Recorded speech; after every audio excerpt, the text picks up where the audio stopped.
Hello guys, स्वागत है आप सबका हमारे यूट्यूब चैनल स्मार्ट फार्मिंग 36 में।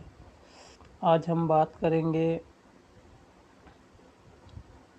जो सबसे बड़ी समस्या होती है किसान भाइयों की, जब वो धान की फसल लगाने के बारे में या फिर धान की खेती के बारे में सोचते हैं।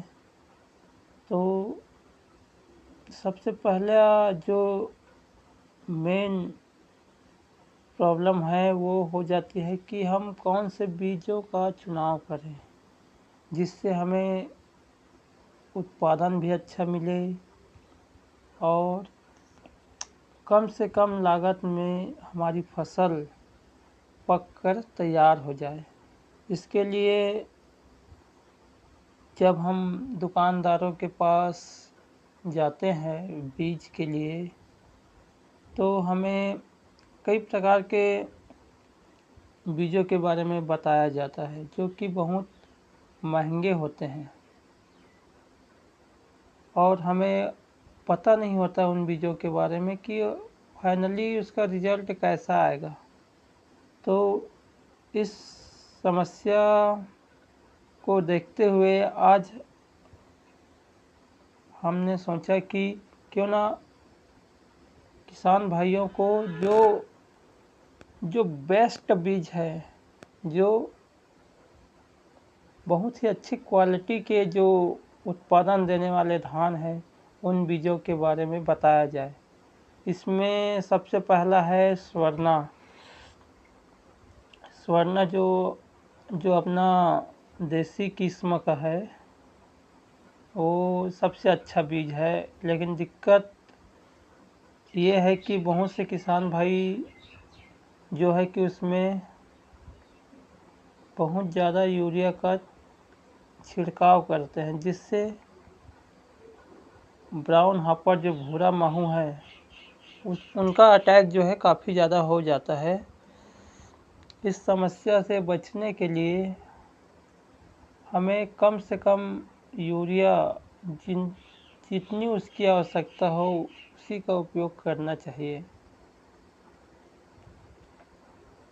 और दूसरी बड़ी समस्या ये है कि हम बहुत महंगे दामों में हाइब्रिड किस्म के बीजों का चयन करते हैं जो कि उतने प्रॉफिटेबल नहीं होते। उसके बजाय हम स्वर्णा का जो देसी किस्म है उसी का उपयोग करें तो ज़्यादा बेहतर होगा। स्वर्णा के जो देसी किस्म है उसमें अंकुर कंपनी का जो MTU 7029 आता है वो सबसे बेस्ट माना जाता है। यह बहुत ही अच्छी वैरायटी है और इसकी कुछ विशेषताएं जो मैं आपको बता रहा हूँ। यह बहुत ही सस्ता होता है। जैसे आप हाइब्रिड की जो बीज है उनको लेते हैं तो आपको 300 रुपये प्रति किलो के हिसाब से मिलेंगे, जबकि जो अंकुर है, अंकुर का जो MTU 7029 बीज है वो आपको 40 से 50 या कहीं कहीं पर 55 रुपये किलो के हिसाब से मिल जाता है। तो एक प्रकार से हमारे पैसों की बचत हो जाती है। दूसरा है, यह बीज सहनशील होता है। जैसे कि मध्यम ऊंचाई के होने की वजह से यह बहुत ज़्यादा सहनशील होता है, आसानी से गिरता नहीं है। अब आंधी तूफान आ जाए तब बात अलग है। दूसरी इसकी विशेषता है ब्लास्ट के प्रतिरोधक क्षमता होती है। जैसे BLB होता है, बैक्टीरियल लीफ ब्लास्ट, और सीड ब्लाइट, इन सब में यह उतना ज़्यादा प्रभावित नहीं होता। तीसरी विशेषता, इसमें अत्यधिक हरापन होता है, जिससे हमें यूरिया की कम मात्रा लगती है। अधिक यूरिया जब हम देते हैं तो इसमें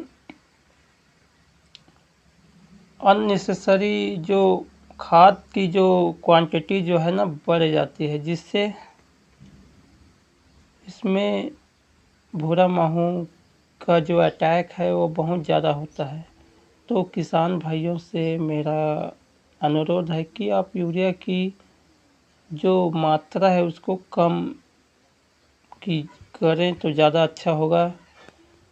चौथी जो सबसे महत्वपूर्ण विशेषता है कि यह अधिक उत्पादन देने वाला धान है। जैसे महंगे हाइब्रिड धानों की तुलना में इसका उत्पादन भी बहुत ही अच्छा होता है। यह 25 से लेकर 30 क्विंटल, कहीं कहीं पर 32 क्विंटल, 35 क्विंटल तक उत्पादन देता है।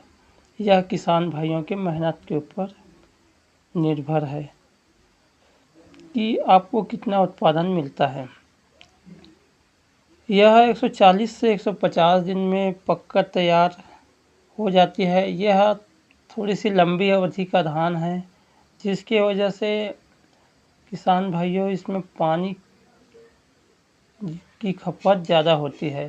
तो मेरा सुझाव है कि जिस किसान भाई के पास ज़्यादा पानी की व्यवस्था हो, पर्याप्त पानी की व्यवस्था हो, वो इस वैरायटी के धान को लगाएं।